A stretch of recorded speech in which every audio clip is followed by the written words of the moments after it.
Welcome to the Idle Talk podcast. My name is Peyton. I'm joined by my best friend Jacob, and today we are talking about Tina Wesson.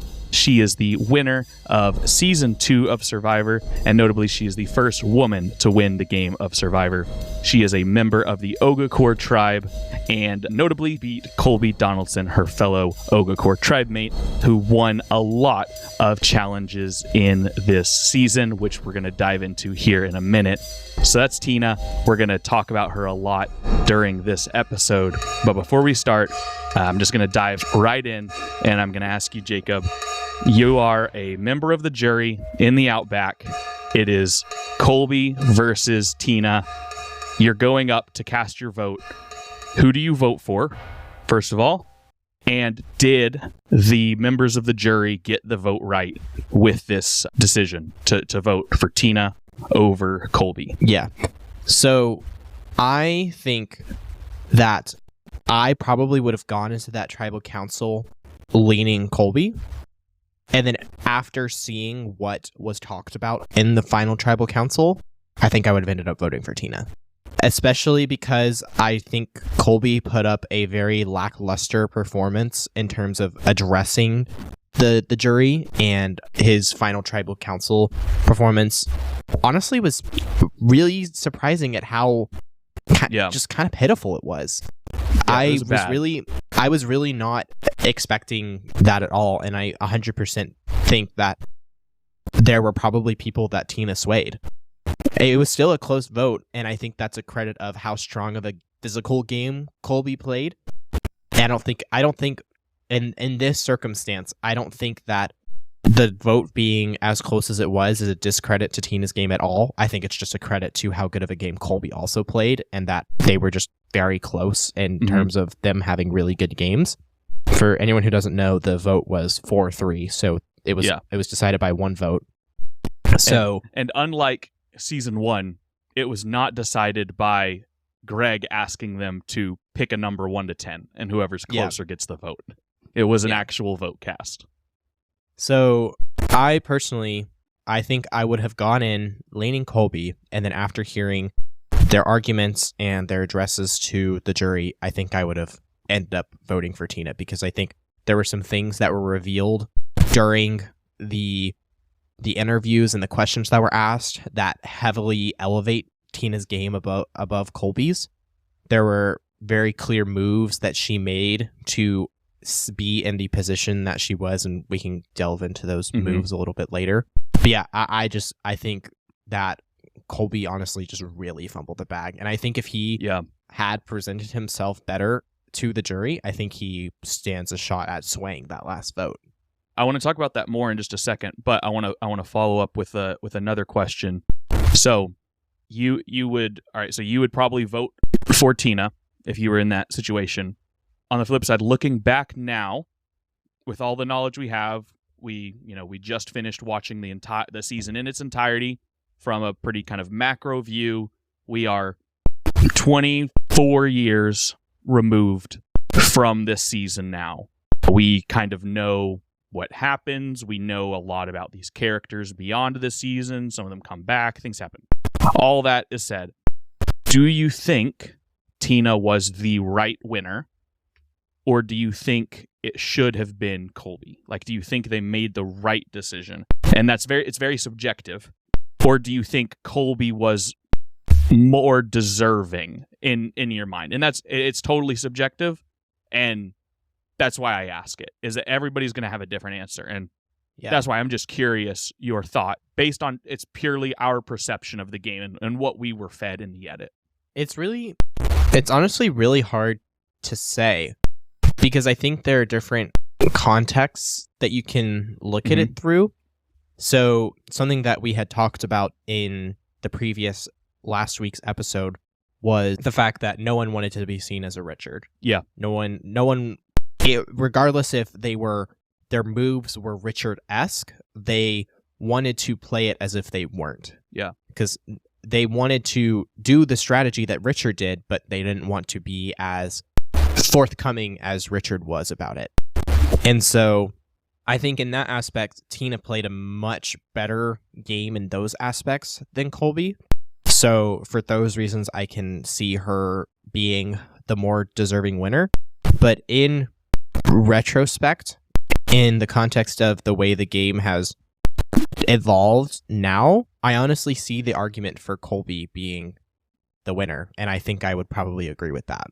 Yeah, I think if you're looking at it from the perspective of like Survivor today and the Survivor that we know today, like Colby's the kind of player that would never make it to the merge or not very far in like past the merge, because like the second they don't win immunity, they're voted out, right? Mm-hmm. It's the reason like Ozzy has never won, because people are scared and they know that the second they go on a run, they're going to run all the way to the end, and they're terrified of that.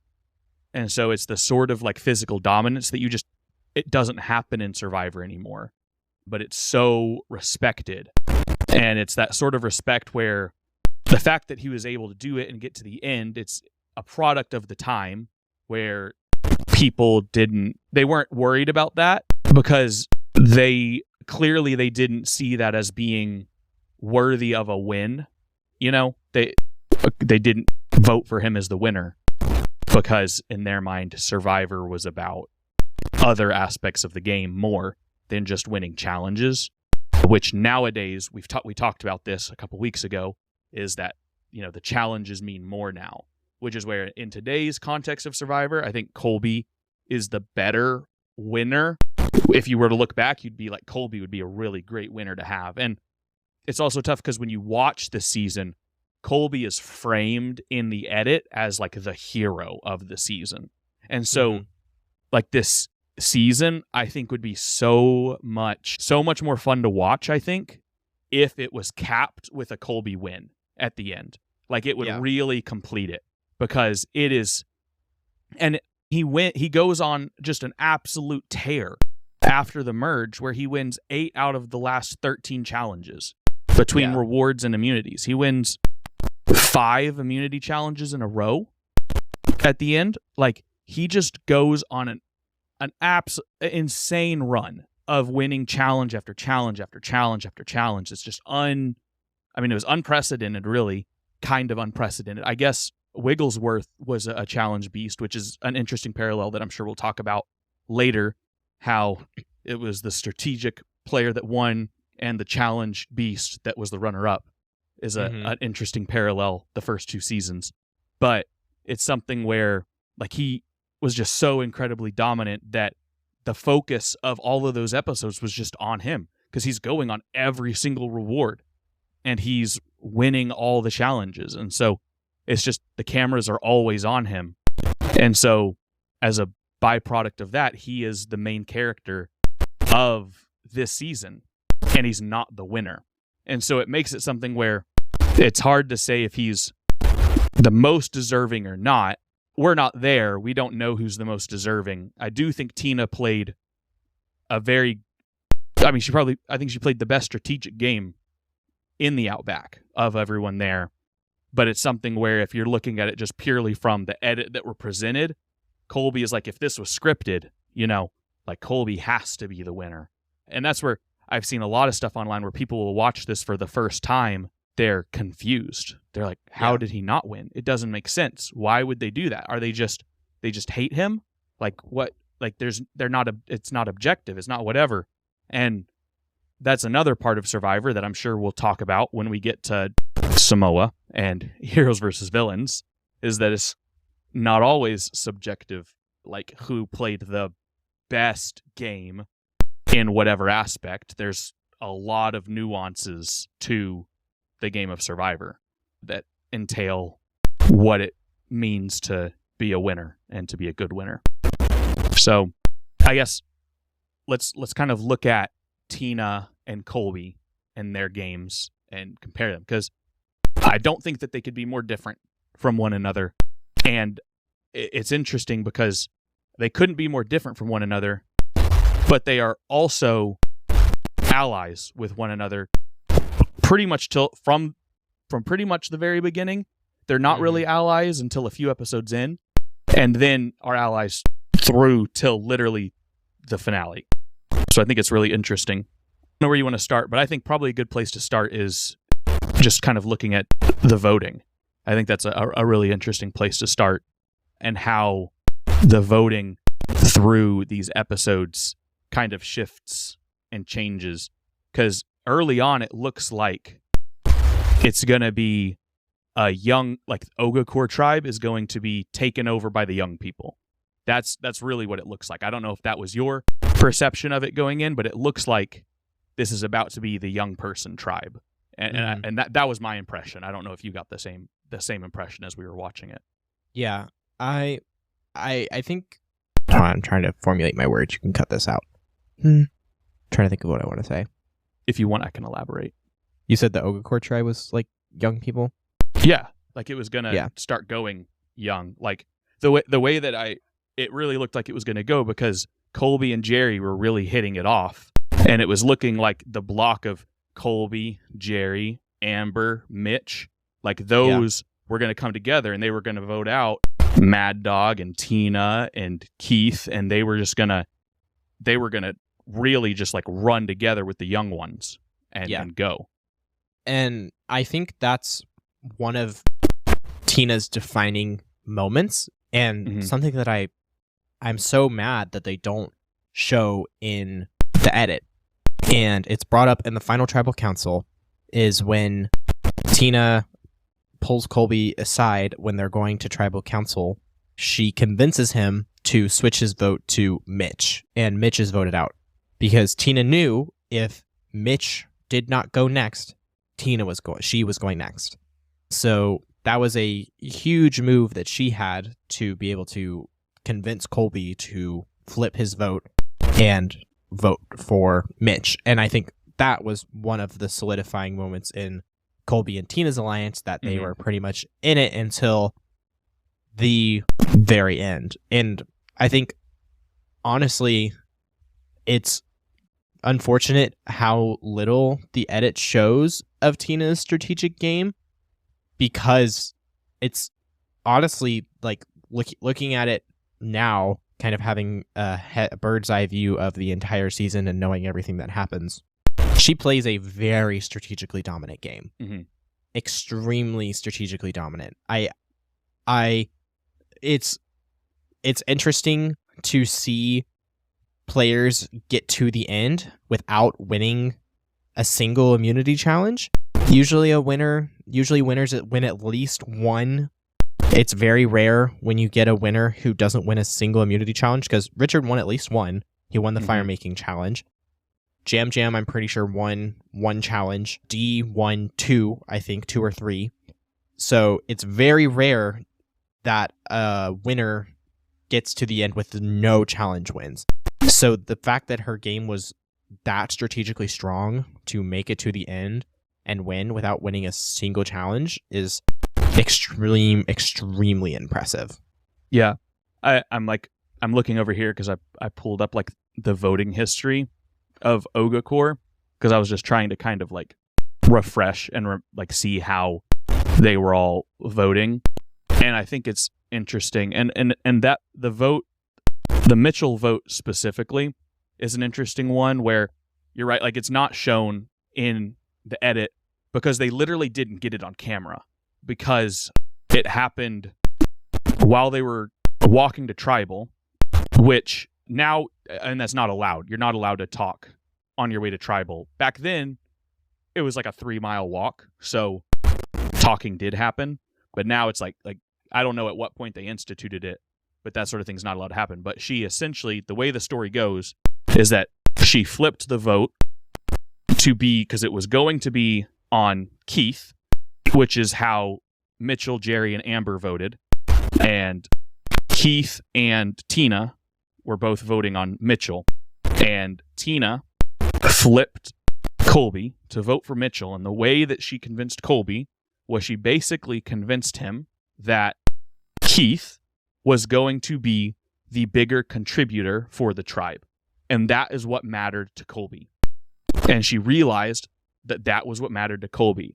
And she basically was able to big brain it and figure out that what matters to Colby is tribe strength, and that Mitchell is the weakest of this young person alliance, and weaker than Keith. So if she can convince him of that and point out that flaw in the voting block logic, then she can flip him to her side and then basically break up the young person like sub alliance. And then from that point forward, you have Keith, Colby, and Tina are now a 3. And then Amber and Jerry are on the bottom, like from that point forward. But even before that vote, you already see Tina is like not afraid to be strategic. But you, like the votes, it's very weird because like the first vote is Kel. And Kel, right, nobody goes against Kel. Everybody votes Kel. And it's one of those things where like Tina just goes along with the vote for Kel because it's the easy vote. So sure, no problem going along with that. The next one, she votes for Marilyn, which I was listening to I was listening to an interview with someone. I don't remember what it was, but I was listening to an interview to kind of like prep for talking about season 2 of the podcast. And it was from like a few years back, and they were talking about season 2 when it came out, and they were recalling the like when that episode happened, basically when the episode where Marilyn was voted out, and people were pissed at Tina. Like they recalled like watching it in a watch party, and everybody was so upset at Tina for voting out her friend. And like that was a big deal back then because the culture around the show, like people didn't like Richard because he was, you know, straight up just strategist, whatever sort of guy. And it was kind of perceived as like a sort of cutthroaty kind of move, but she wasn't at the forefront of the edit, so it wasn't too bad. But that whole episode, they are constantly talking about how Marilyn and Tina are like best friends and they love one another, and Marilyn's like, Tina's the one that I feel closest to, and Tina's like, I love Marilyn, she's great. But Tina has no hesitation to vote out Marilyn because she knows it's going to get her further. But she knows that if Keith goes next, then she's the next one gone. So she knows she has to flip the script somehow. And so that's where she's like, all right, Mitchell has to go next. And she makes it happen. And that's really smart. And that's the kind of stuff you see in Survivor now. But they don't masquerade it as tribe strength. They just straight up say what they're trying to do. You know, they're trying to save their own butt. Here, let's build our own alliance. We can do this. We can go to the end, whatever. She had to play it way more low key here. And that's where last episode we were talking about, like, she's almost playing 2 different games. And this is like that, like, core moment where you really see it come through. So I think that's super, I think, critical, and something we see that she's really thinking about the votes, and Colby is not. Colby the whole time, it almost seems like he's just doing whatever he's told with the vote. He's doing what he's told and he agrees with. Like Colby, I'm looking at his vote. He votes Kel because he's told to vote Kel. He votes Marilyn because he's told to vote Marilyn. He votes Mitchell because Tina convinces him to vote Mitchell. And then once they move over to the Merge Tribe, let's go over to the Merge Tribe. Let's go there. How do I get there? Monday. How do I get? I mean, yeah, every vote that he cast, that person went home. Yeah, he voted for Jeff, Alicia, Jerry, Nick, Amber. Yeah, I can't think of one where he was the one. I can't think of a single vote where he was like, "Hey, he wasn't driving the bus." Yeah, he was never like, "Let's do this." You know, he was just always along for the ride. You know. Yeah, which is so weird to think about when he's so dominant in challenges. He never controlled the vote. It was always Tina. Yeah. Which it makes sense when you think about it like that, why she was, you know, the winner. Which then makes you, you know, you've got to wonder, okay, well then why did Colby Tina sit next to him? And that's where I think it was Jerry in her little confessional when she wrote Tina's name down said that like that was Tina's best move, was convincing Colby to let her sit next to him at the end. Yeah. I think and that's incredible. I think it's a testament to how strong of a game Tina played, because I think once she made it to the final 3, like when it was Keith, Colby, and her, I think she goes to the final 2 in any circumstance. Colby took her, and then if Keith wins immunity, Keith takes Tina, because Keith perceived him and Tina as being the closest allies, not him and Colby.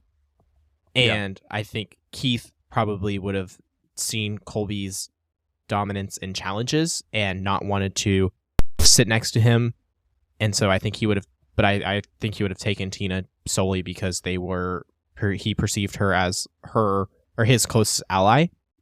And then if Tina wins immunity, she just goes automatically. So I think she set herself up in the golden position to win the game at the end by ensuring that no matter who won the final immunity challenge, she was going to go and sit at the final 2, which is a crazy position to be in.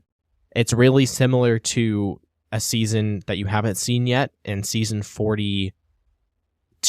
Season 42, when Marianne wins, her win is very similar to Tina's in the fact that she knew she set herself up that no matter what happens, she would make it to the end. She didn't know if she was going to win, but she knew that no matter what happens, I will be sitting in the final 3. So it's just a very crazy thing to do and just extremely impressive. You don't really have that happen nowadays where someone positions themselves that well to be in the final tribal council. Yeah, I'm trying to think like maybe 44 with the Tika 3, you were in a position where all 3 of them were pretty, like, I mean, they were all 3 pretty, like you were confident that, I mean, 2 of them were definitely making it at, when they got to the top 5, right? They were like, all right, well, 2 of us are more than likely going to make it, at that point.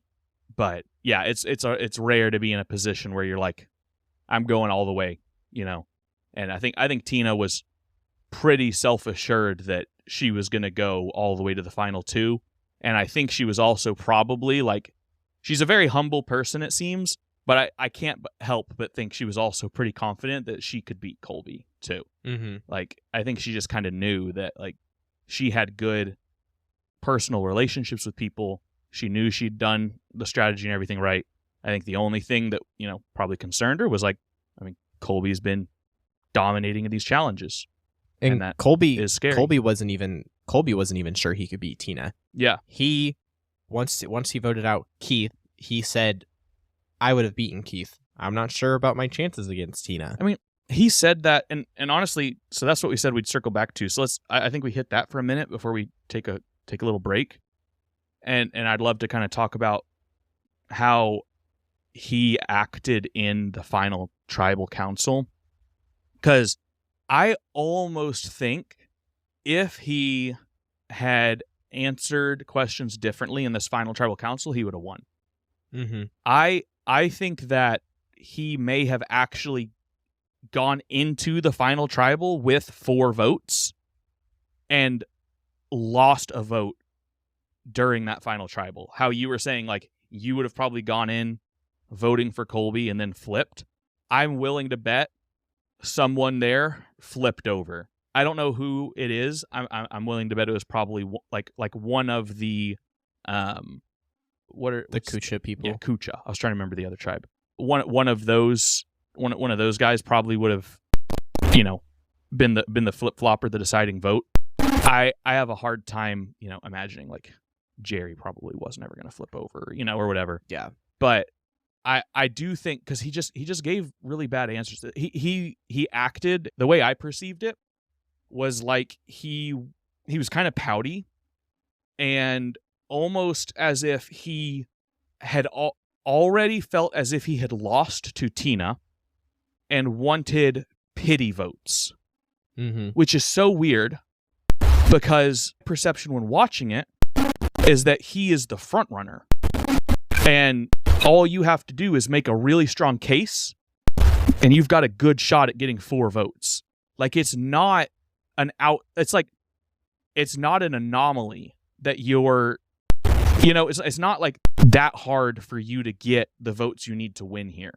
Whereas like I'm trying to think like last season, who got 0 votes? Jake, yes. So Jake, like he knew, right? Like he really didn't have much of a shot. He kind of like he knew that.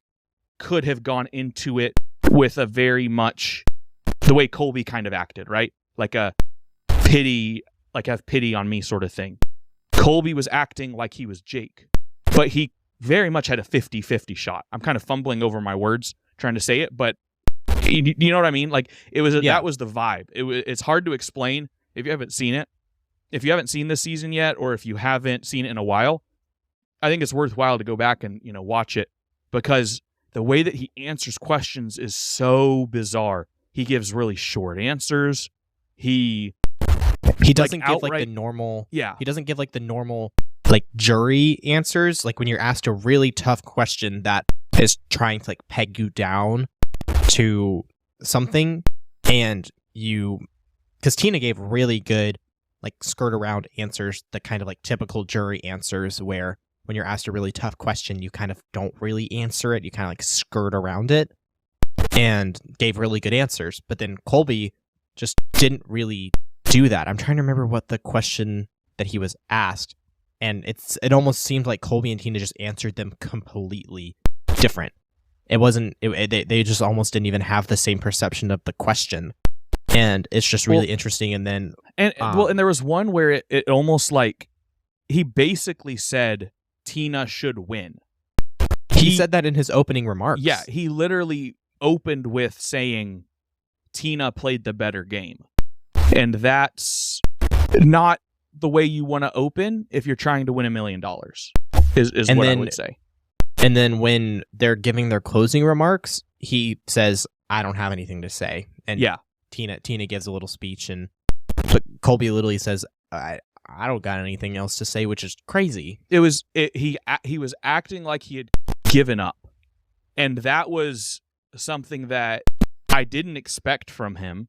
And I can't help but imagine that was a thing that had to have moved the needle for somebody, where they were like, it feels like Tina wants it more. Yeah. And if you're on the edge, if you're 50-50 on the fence between giving the money to one of these people, and nobody wants to give the money to either one of them, you want the money. And if you're struggling to figure out which one gets the money, give it to the person who wants it more. Mm-hmm. And Colby already won a car.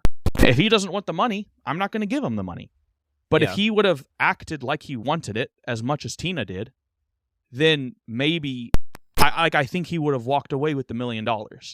It was very bizarre and something that I wanted him to, because Jeff asked about it in when they were revealing the votes, like before they did that, he was like, well, now you've had time to reflect. Do you have any, that's a bad Jeff voice, but he's like, do you have any, thoughts now that you've seen how your, final remarks were and everything? And he just kind of was like, well, I knew I wasn't going to get Jerry's vote, blah, blah, blah. But he didn't say anything about it. And I thought he was going to mention yeah, man, I kind of really bombed that, but he didn't say anything because it was bad.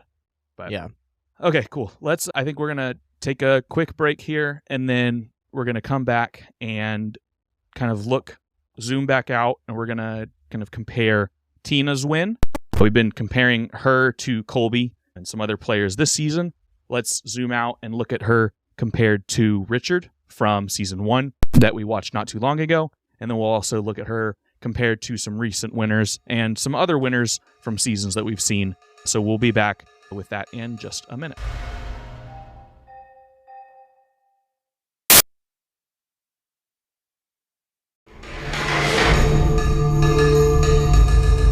So I think one of the really cool parts of Tina's game, and one of the really big credits to her as a winner, is the way that she was able to be Richard Hatch without being Richard Hatch. So something that we've mentioned before is Richard Hatch won, and America was honestly really not happy with that. They really did not like Richard. They didn't like the way he played. They didn't like how forthcoming he was in the way he was strategic and was willing to do what it takes to win. And so it's really cool to watch knowing that information, and something that when we did some research, and because we both were kind of like, why is Tina winning? The edit did not really give her the win. Colby played an amazing game. Why is Tina really winning? And so kind of having that retrospective look at the season and doing some research, you really understand, given honestly like the social climate of America at the time in regards to how they viewed Survivor, they just really wanted someone to root for.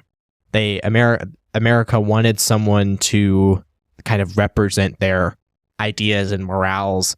And so it's really impressive that Tina was able to have a strategic game like Richard, and in my opinion, a better strategic game than Richard, but then yet not be perceived as him, and kind of like be able to play under the radar and make those sneaky moves and have no one perceive it as you being like schemy and devious.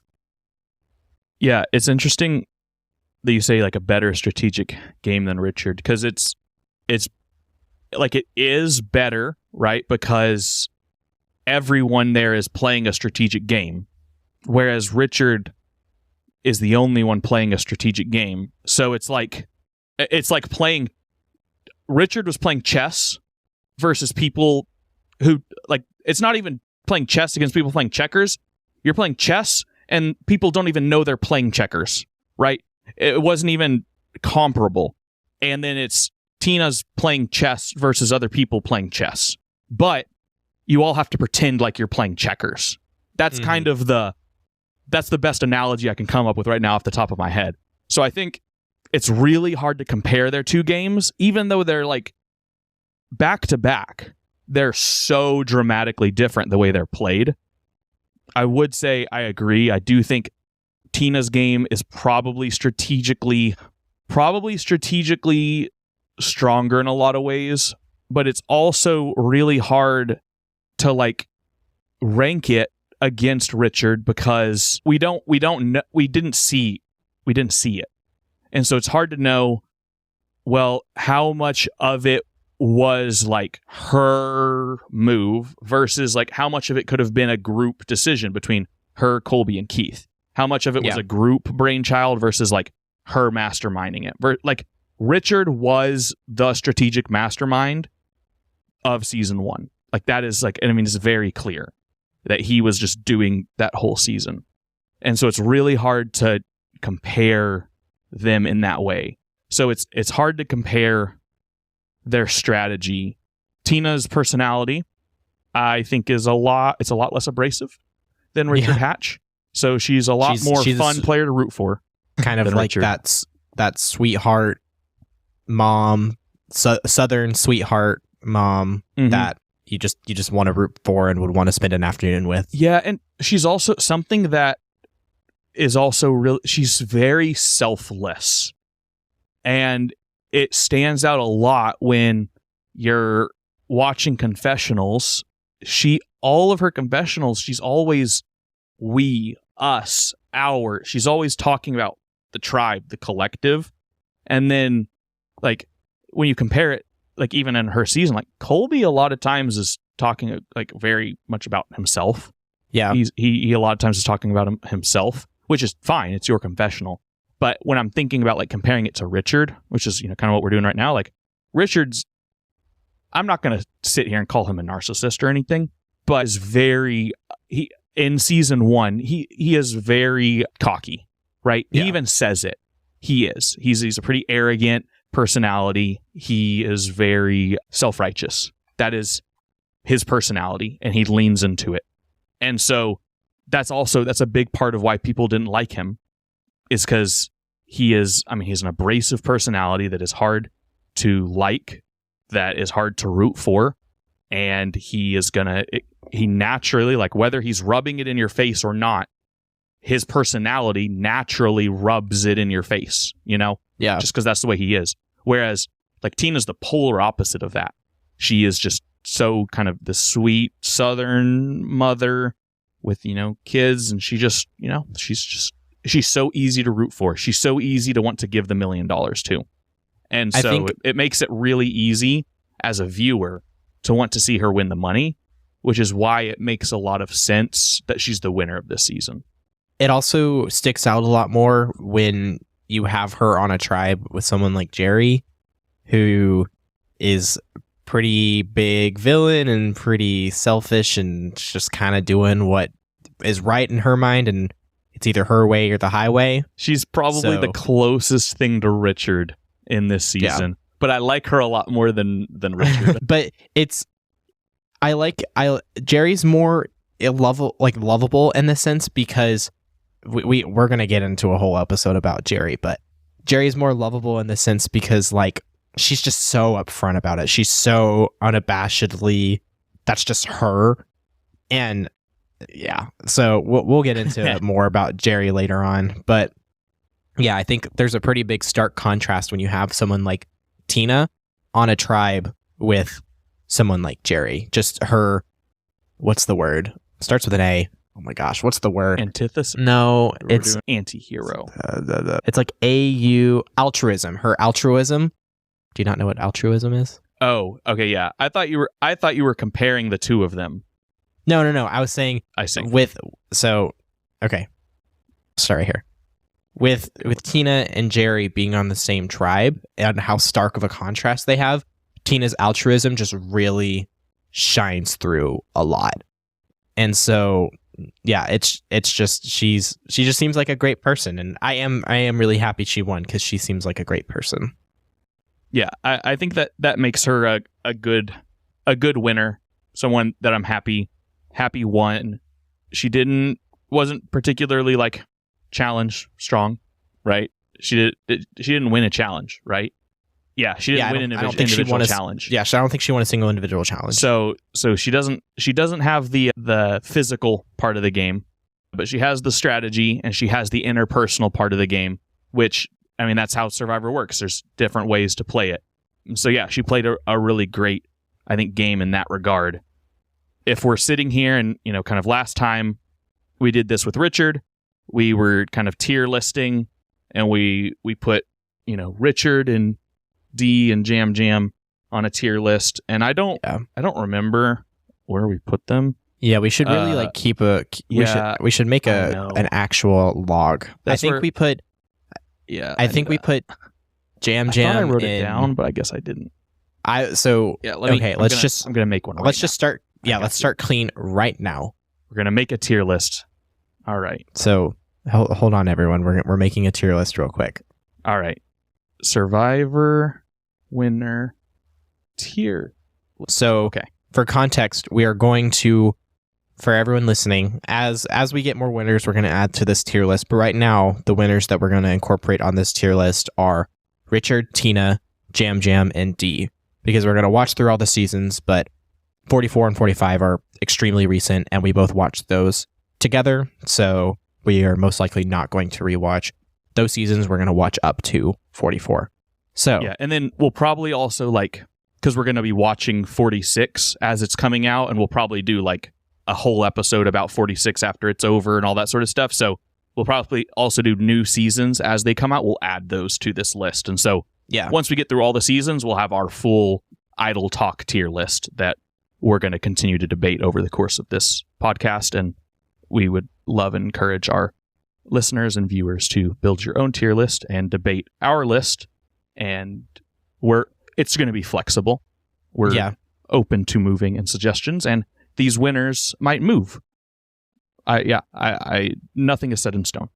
What do we want to call the tiers? Because I'm not a big fan of like S, A, B, C, D, because that's very vague. The top one's got to be idol. All right, there we go. So we got the idols up top. Those are like the best winners. And then we've got like Hall of Fame, maybe. that's like a Hall of Fame winner, and then we've got what's below Hall of Fame, like Great. really, really good. I would just say like great. I'm gonna just say like great, and we're gonna say good, Mm-hmm. and then we're gonna say, do you want to say Meh. like fine / Yeah. meh Yeah. / okay / unoffensive? Okay, Yeah. and then Bottom tier. yeah, so then we start to get into this is where I'm thinking we have like two bad tiers. We've got one where it's not very good, and then we've got one where we're like a bad winner. So we've got like, Maybe we just do one called why ? or maybe it's just one bad one. I don't know. Maybe let's invent those if we get there. Yeah. If Let's we just get to a leave it- winner, if we get to a winner where we're really just like, no, they did not deserve Yeah. to win. Yeah, let's not We'll get cross let's that not bridge when get, we let's get not there. let's not get too deep into this. All right. So for starters, let's just go from bottom to top. Richard. I put Richard B tier, borderline C tier. So like good, borderlining, fine. Interesting. I think I would put him in good. I think he's a good winner. So I'm gonna say, because I'm gonna also put like we'll rank them within the tiers as well. So I'm gonna say I'm fine with him being in the good tier. So we're gonna say Richard, and I've also got to specify their season because we have Sandra coming up. All right, Richard, season 1. So I would say Richard, good. All right, Tina, I'm debating between great and Hall of Fame. really? See, in my I'd mind, probably put her in great. I'm having a hard time between like great. I'm having a hard time between good and great because I feel like she's definitely better than Richard, but I also don't know if I would call her like a great winner. We have like it's going to be really hard right now before we see this all list the will winners. definitely. It's going to Yeah, adjust that's over why- time. That's why I'm saying like I think this tier list can be fluid. Where as we see more winners, we can bump some of them down into other tiers. So I'm fine with putting her in great for now, and then when we get more winners, we can always like move her down a tier. I'm fine with that. All right, let's do that. So let's do Tina season 2. I'll put her in great for now. And then Jam Jam, I'll let you give your opinion of Jam Jam. I don't remember who we put higher, Jam Jam or D. I think I we think put we put- Jam Jam higher. I thought we put D higher. Pretty sure we put I Jam don't Jam higher. remember. That was so long ago. I mean, regardless, we can. Yeah, now like I'm trying to think about it right now. I'm trying to remember both of those seasons. I don't know. I think D played a fantastic game. That one's more recent on my mind, so I'm going to think about D. I think D. I have D above Richard, I agree. and probably, I'd probably- Jam Jam above Richard. Yeah, I agree with that too. But I don't know if I would put them great. I would maybe put D in great and Jam Jam in good above Richard, and D in And- great Below Tina. below Tina or above Tina is the question. Maybe I think- below Tina. I was Because- going to say above Tina because Above? D has a really strong. I think D has a more well-rounded game. It's because she so has- hard because the games are so different. It Yeah, makes it they really really are. tough. But the way that the way she worked Austin was, It's crazy. and I do love D. Yeah. All right. I have no problem putting D. I'll put D in the Hall of Fame. I have no problem with that too. All right. So we're gonna say D above Tina in great. D season 45, and we'll put Jam Jam in good above Richard. I always have to remember that Jam Jam is spelled with Y's. It's spelled Yam I Yam. always forget. Okay, well, yeah, we're going to keep this tier list going each season as we progress. We'll keep adding the winners, and some people are going to be on those. Well, two people will be on that list more than one time. Yeah. So For now. we'll keep adding to that list, and yeah, if you agree with our rankings so far, we'd love to hear it. If you disagree with our rankings, we'd also love to hear that. We just finished up season 2, so we're going to release a couple more episodes about season 2. I think we're going to particularly focus on Jerry being the first villain of Survivor, and maybe talk a little bit more about the evolution of villains throughout Survivor that we've seen, and Yep. maybe touch on if villains are really still existing in Survivor, because I think that's a really cool topic to discuss is, do villains really exist anymore? And then gonna also have another probably shorter episode, but a fun episode talking about the luxury items that were brought onto this season, because they had some pretty fun ones. So those are some episodes that are going to be coming out, and then we're going to be jumping into season 3 and season 46. By the time this episode comes out, I think season 46 will be like just about to come out, like maybe like 2 days from coming out. Yeah, it'll be coming out right around the time this episode's coming out. So yeah, be looking for our recap and breakdown of the pilot episode of season 46. That the first 2 episodes of season 46 are both 2 hours long, so those are going to be really exciting. Those episodes of ours might be a little bit longer because there's going to be a lot of content to talk about and break down. Those will be spoiler reviews and recaps, but we'll preface those reviews and recaps with that. We might do a little non-spoiler section at the beginning, but we're really excited for that. And we're going to be making some dedicated content for our YouTube and TikTok and stuff as well, doing some analysis and some videos and things as we're moving into the Survivor season. So we're really excited.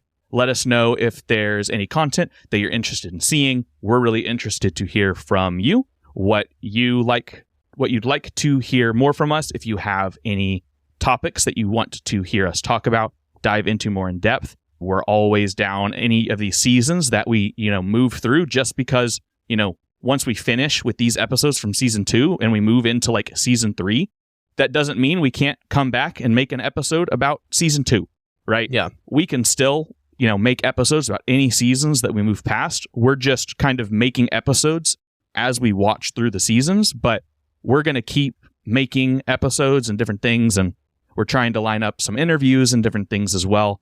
So we've got some exciting content coming. We're really excited about it, but we want to know what you want to listen to, and we want to have a conversation with you. So please reach out. If you're listening on Spotify, you can leave us a message there, both a voice message or write in a message. There's also a poll and all that sort of stuff. So we'd love to hear from you. Follow us on social, and we really appreciate your time and attention listening to this episode of the Idle Talk podcast. Thank you so much for listening, and we will see you in the next one.